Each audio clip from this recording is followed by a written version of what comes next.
నమస్తే అండి.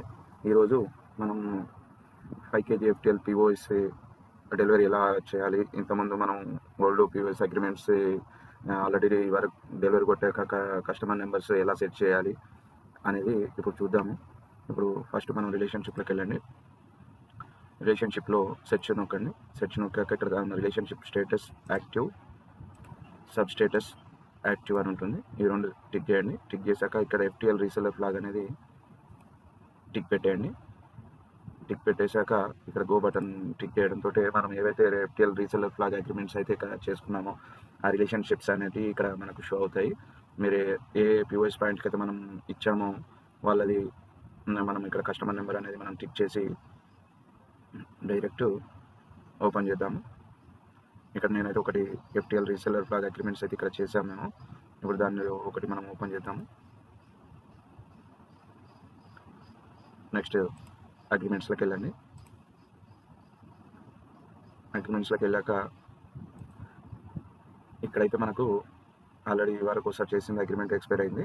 ఇప్పుడు మళ్ళీ నేను 2025 వరకు ఉంది. బట్ కాకపోతే నేను ఒకసారి మీకు చూపిస్తాను ఎలా చేయాలనేది. ఇప్పుడు ఆల్రెడీ ఎక్స్పైర్ అయింది అనుకోండి. ఎక్స్పైర్ అయినాక ఇక్కడ రివైజ్ అనే ఆప్షన్ ఉంటుందండి. మనం రివైజ్ అని తీసుకోండి. రివైజ్ అనడంతో ఇక్కడ ఎక్స్పైరీ డేట్ వెళ్ళిపోతుంది. ఎక్స్పైరీ డేట్ వెళ్ళిపోయాక ఇక్కడ వచ్చేసి డైరెక్ట్ ఎక్స్పైరీ డేట్ అనేది మనము ఇచ్చేయండి. ఎక్స్పైరీ డేట్ మళ్ళీ అగ్రిమెంట్ 1 ఇయర్ చేసుకుంటారా, 2 ఇయర్స్ చేసుకుంటారా మీ ఇష్టం.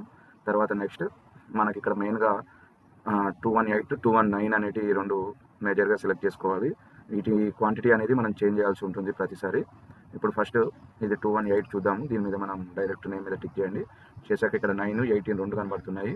వీటి క్వాంటిటీ అనేది 9 ఉండాలండి. ఇనిషియల్ క్వాంటిటీ 9, కరెంట్ క్వాంటిటీ 9 అనేది పెట్టేసేయండి. కంట్రోల్ వేసి కొట్టండి. కంట్రోల్ వేసి కొట్టేసి మళ్ళీ బ్యాక్ వచ్చేయండి. మళ్ళీ 219 ఉంటుంది. 219 కూడా కొట్టండి. ఇక్కడ కూడా ఇనిషియల్ క్వాంటిటీ 9, కరెంట్ క్వాంటిటీ 9 పెట్టేసి కంట్రోల్ వేసి కొట్టేసి బ్యాక్ వచ్చేయండి. బ్యాక్ వచ్చేసి డైరెక్ట్ అగ్రిమెంట్ సబ్మిట్ కొట్టేయండి. ఇప్పుడు సబ్మిట్ అయిపోయిందండి. ఈ సబ్మిట్ అయిపోయాక నెక్స్ట్ మనం సెకండరీ సేల్స్లోకి వెళ్ళండి. సెకండరీ సేల్స్లోకి వెళ్ళేసి సేమ్ అండి. మనకు ఎఫ్టీఎల్ రిఫిల్ పంపిస్తుంటే రిఫిల్ తీసుకోండి. సేల్ అంటున్నాం, సేల్ తీసేసుకోండి. నేను ఎఫ్టీఎల్ రిఫిల్ తీసుకుంటున్నాను. ఎఫ్టీఎల్ రిఫిల్లో డైరెక్ట్ ఆర్డర్ ఐడి మీద టిక్ చేయండి. చేసేసి ఇక్కడ న్యూ తీసుకోండి. న్యూ తీసుకొని మనము 1 నుంచి 9 వరకు ఎన్నైనా సేల్ చూపెట్టొచ్చండి. ఇప్పుడు నేను కరెక్ట్ క్వాంటిటీ నేను 9 పెడుతున్నాను. నేను 9 పంపిస్తున్నాను కాబట్టి 9 పెట్టాను. 9 ఆల్రెడీ సెలెక్ట్ అయ్యాయి. ఇక్కడ సబ్మిట్ కొట్టండి. సబ్మిట్ అయిపోయిందండి.